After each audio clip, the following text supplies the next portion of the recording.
the sound of snoring. A sound so bad, it's driving some people to want to kill.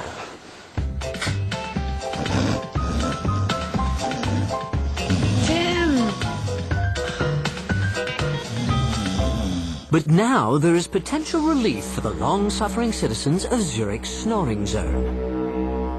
No, Tibetan Buddhism has not put down new roots in the Alps. These frozen gnomes of Zurich are undertaking the latest low-tech cure to nighttime rumbles.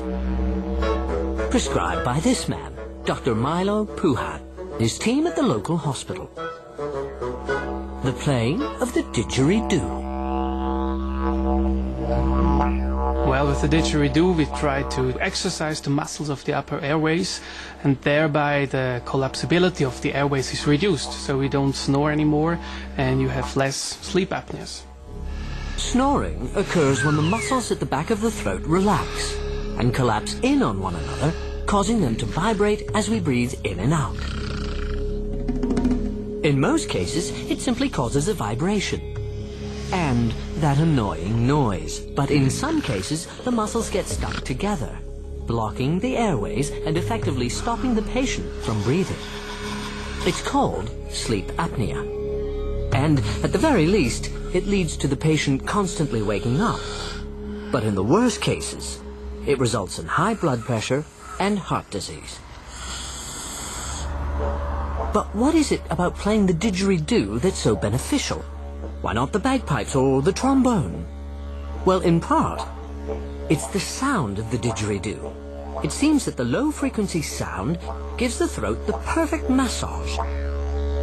Dr. Puhan's assistant, Dr. Brandley, will demonstrate to those of you who are not squeamish. With the bronchoscope passing through the nose, I can show you where the snoring happens and the apneas. Further down in the nose, you will see a valve which closes the nose through the mouth, and where by vibration you have the snoring sound, and by complete closure you have the apneas. And now a television first. Didgeridoo playing as never seen before. From the inside.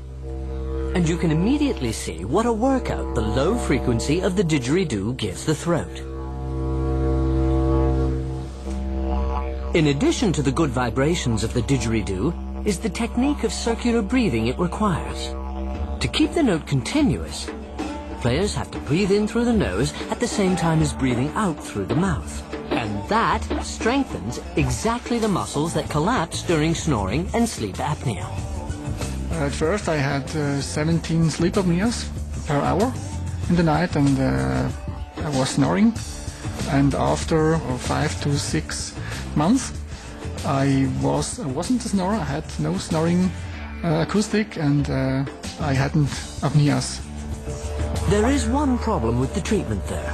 There is a danger that for some people, one unacceptable noise has been replaced by another.